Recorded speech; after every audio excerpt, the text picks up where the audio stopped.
Good morning my beloved student, সবাই ভালো আছো আশা করছি। তো আমরা বেসিক্যালি ক্লাস 12-এর তো সলিউশন চ্যাপ্টারটা পড়ছিলাম।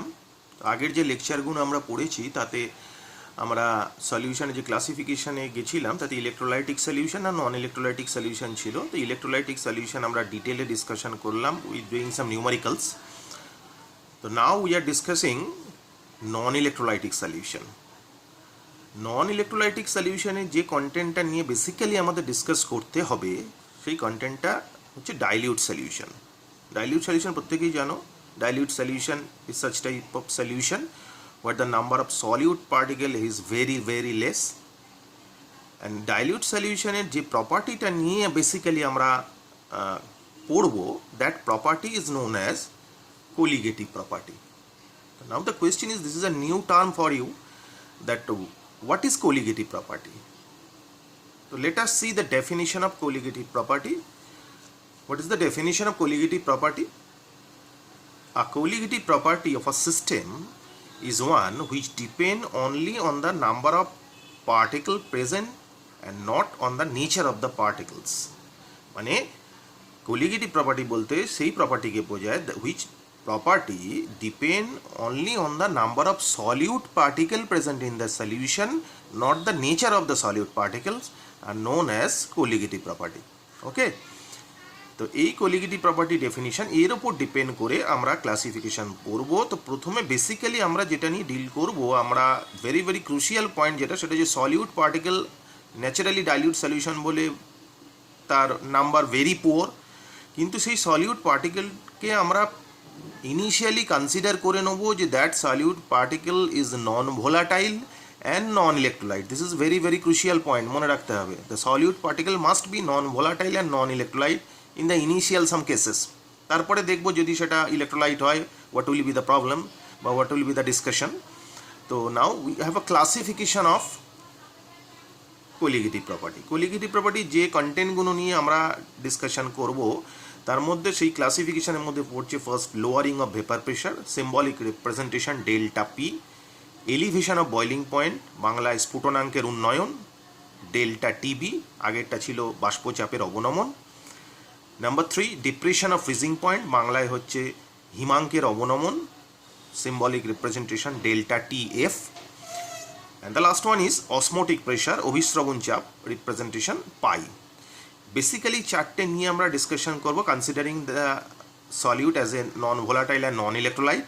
বাট আরেকটা যেটা করব, যেটা বললাম আমি একটু আগে, যে if the my solution contain electrolytic solute, what will be the problem? In that case, that area is known as abnormal colligative property. There are certain abnormalities because ideal concept is the solution is dilute and the solute is non-volatile and non-electrolyte.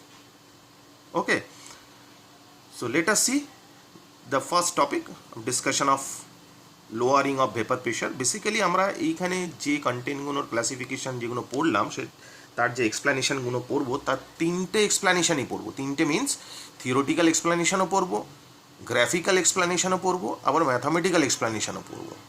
Okay, so first we have a theoretical explanation. একটা container নিয়েছি, সেই কন্টেনারের মধ্যে solution তৈরি করেছি by dissolving non volatile and non electrolyte solute, সেটাকে একটা close কন্টেনারে রেখেছি। এখন যদি এরম সিস্টেমটা আর একটা জায়গায় হয় যেখানে শুধুমাত্র সলভেন্ট আছে, এখানে যে সলিউশনটা তৈরি হয়েছে সেই সলভেন্ট নিয়ে আর কি, but that solvent is obviously volatile. এখন প্রথমে সেই কনসিডারটা যদি কনসেপ্ট মানে সেই কনসিডারেশনটা যদি চিন্তা করি আমি, তাহলে সেখানে আমি টেম্পারেচার দিচ্ছি, এইভাবে ইভাপোরেশন হচ্ছে সেইটাতে, যেটাতে শুধুমাত্র সলভেন্ট আছে এরকম সিস্টেমে, এটা সলিউশন, সেটা শুধুমাত্র সলভেন্ট আছে। এবার করতে করতে এমন একটা সময় আসবে যেখানে এই ইভাপোরেশনটা কনডেনসেশনের সাথে ইকুইলিব্রিয়ামে আসবে, সেই জায়গায় যে প্রেশারটা হবে that be the definition of vapour pressure. First এটা জানতে হবে। তার মানে একটা ক্লোজ কন্টেনার যার মধ্যে, এই ক্লোজ সিস্টেম যার মধ্যে আমার একটা কন্টেনার আছে যার মধ্যে শুধুমাত্র সলভেন্ট আছে, যেই সলভেন্টটা দিয়ে আমি সলিউশনটা তৈরি করব। এবার সেটাকে হিট করছি, হিট করলে এভাপোরেশন শুরু হচ্ছে। এমন একটা সময় আসবে যেখানে প্রসেস অফ এভাপোরেশন আর কনডেনসেশন ইকুইলিব্রিয়ামে আসবে, সেই সময় যে প্রেশারটা শো করবে that be the definition of vapour pressure, সেটা সলভেন্টে গেছে। এবার কি করছি, সেই একই সলভেন্টের মধ্যে non volatile non electrolyte solute dissolved করিয়ে আমি সলিউশনটা তৈরি করেছি এটা। এবার এটাকে হিট করতে শুরু করছি। হিট করতে করতে এমন একটা সময় আসবে যখন ওই একই প্রসেস অফ এভাপোরেশন আর কনডেনশনের ইকুইলিব্রিয়ামে আসবে, তখন প্রেশারটা আমি ক্যালকুলেট করলাম। দেখলাম যে পিওর সলভেন্ট যেটা ছিল তার ভেপার প্রেশার যেটা ক্যালকুলেট করেছিলাম, এখানে যে সলিউশন তৈরি করেছিলাম তার ভেপার প্রেশার যেটা ক্যালকুলেট করলাম সেটা কিন্তু কম। এবার প্রশ্ন হচ্ছে কেন কম হলো? তার কারণ হচ্ছে প্রসেস অফ এভাপোরেশন ডিপেন্ড করে সারফেস এরিয়ার ওপরে। এখন আগে যেটা পিওর সলভেন্ট ছিল সেখানে সারফেস এরিয়া যত মলিকুল ছিল সব ভোলাটাইল, তার ফলে তারা টেম্পারেচার দিচ্ছি প্রত্যেকেই ভেপার স্টেটে যাচ্ছে।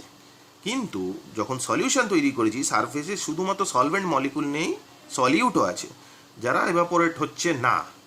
তার মানে এইভাবে এভাপোরেট হতে পার্টিকুলার এইখানে যে টেম্পারেচারে, মানে সলভেন্টের যে টেম্পারেচারে যতগুলো সলভেন্ট মলিকুল ভেপার স্টেটে গেছিলো সেই একই টেম্পারেচারে এখানে ততগুলো মলিকুল ডেফিনেটলি ভেপার স্টেটে যাবে না, because solvent molecule volatile but solute molecule are non volatile.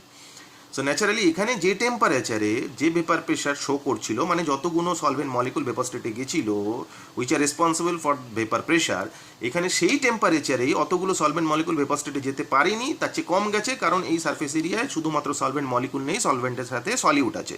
তাহলে যে টেম্পারেচারে এখানে যে ভেপার প্রেশার শো করছিল সেই একই টেম্পারেচারে এখানে তার ভেপার প্রেশার কম হবে, ডেফিনেটলি কমই হওয়ার কথা, তাই হবে।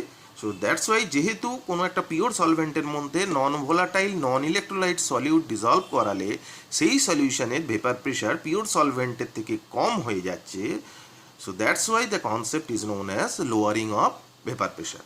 ওকে, বোঝা গেল কেন lowering of vapour pressure.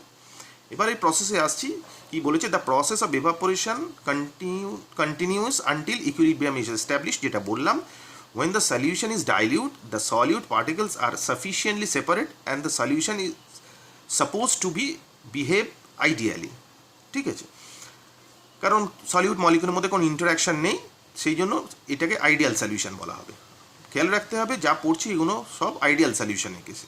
So consider a dilute solution of a non volatile non electrolyte solute, যেটা বলছিলাম, dissolve in a liquid solvent. আমি এখানে ধরে নিয়েছি x1 be the mole fraction of pure solvent.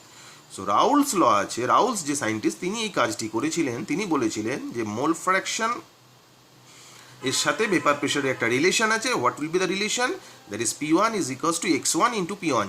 P10টা কি? P10 হচ্ছে পিওর সলভেন্টের vapour pressure, আর P1টা কি? P1টা হচ্ছে সলিউশনের ভেপার প্রেশার, আর x1 হচ্ছে mole fraction of the solvent. This is Raoult's ল।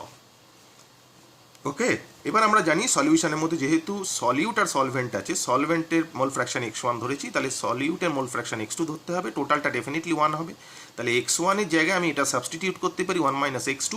তাহলে এই ইকুয়েশন 1 যেটা ছিল তার মধ্যে এখানে আমি সাবস্টিটিউট করলাম, তাহলে P1 is equals two 1 minus x2 P10।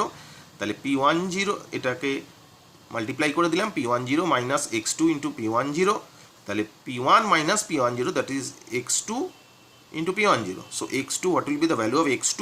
x2 is equals to P10 minus P1 by P10. এই P10 minus P1 এটাই হচ্ছে লোয়ারিং অফ ভেপার প্রেশার, কারণ এটা পিওর সলভেন্টের ভেপার প্রেশার, এটা সলিউশনের ভেপার প্রেশার, তার মানে ডেফিনেটলি কতটা কমেছে সেটা বার করতে হলে দিস বি দ্য ওয়ে।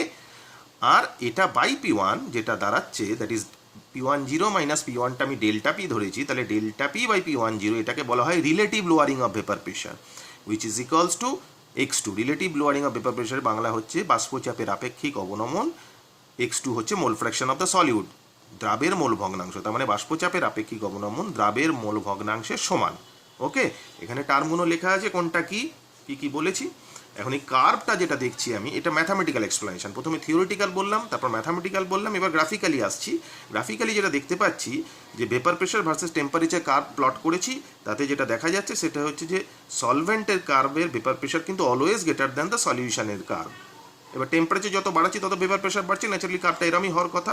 এবার সেক্ষেত্রে দেখা যাচ্ছে ডেফিনেটলি আমরা উপরে থিওরিটিক্যাল এক্সপ্লেনেশন দেখলাম যে সলভেন্টের ভেপার প্রেশার কিন্তু অলওয়েজ গ্রেটার দ্যান সলিউশনের ভেপার প্রেশার, কার্ভও তাই শো করছে। এবার যদি এই কার্ভ থেকে একটা পার্টিকুলার টেম্পারেচার আমি ধরে নিই, এই টেম্পারেচার ধরে এখান থেকে যদি আমি এক্সট্রাপোলেট করি, তাহলে সলিউশনে এখানে কাট করছে, সলভেন্টের এখানে কাট করছে, তার করসপন্ডিং ভেপার যদি দেখি, তা সলিউশন এখানে কাট করেছে, এটা যদি এদিকে এক্সট্রাপোলেট করি তাহলে এই জায়গাটা হচ্ছে, আর সলভেন্টের ওই একই টেম্পারেচার এখানে কাট করেছে, সেটা যদি এক্সট্রাপোলেট করে ভেপার প্রেশার কাটবে তাহলে এখানে কাট করেছে। ন্যাচারালি যেটা দেখে যাচ্ছে সলিউশনে কেসে এখানে কাট করেছে মানে ভেপার প্রেশার কম, সলভেন্টে কেসে এখানে কাট করেছে মানে ভেপার প্রেশার বেশি। So this be the graphical explanation of lowering of vapour pressure.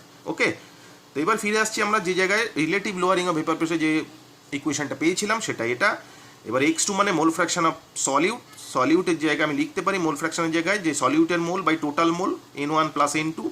এখন যেহেতু ইটস আ ডাইলিউট সলিউশন, সলিউটের অ্যামাউন্ট খুব কম, so we can neglect n2 in comparison two n1, তাহলে রিলেশন দাঁড়ালো n2 বাই n1। তো n2 এর জায়গায় যেহেতু মোলস অফ সলিউট, তার জায়গায় amount of solute by the molecular weight of solute, সেটা w2 বাই m2। সিমিলারলি সলভেন্টের কেসেও w1 বাই m1। ওকে, তাহলে যেটা দেখা গেল সেটা হচ্ছে যে delta P that is lowering of vapour pressure is proportional to the moles of solute. আর ওখান থেকে যেটা পেলাম সেটা হচ্ছে delta P by P10 that is relative lowering of vapour pressure is equals to W2 into M1 by W1 into M2। This be the very crucial formula যেটা দিয়ে numericals আসে। So basically these are the process from which we can calculate the molecular weight of unknown solute. এটা একটা physical chemistry experiment যেটা থেকে unknown সলিউটের molecular weight calculate করা হয়। So what be the formula? This be the formula m2 is equals to W2 into M1 W1 into delta P by P10। এইটা এই delta P by P10 এটা physical কেমিস্ট্রির practical করে তার ডেটাগুলো calculate করা হয়। এগুলো তো নোন, সেটা বার করে দিলেই আমি সলিউটের মলিকুলার ওয়েট ক্যালকুলেট করতে পারবো। So from this formula we can calculate the molecular weight of unknown solute. Okay, very very interesting এবং খুব সুন্দর এবং খুব কনসেপচুয়াল, ভালো করে দেখবে বুঝবে। ওকে, থ্যাংক ইউ।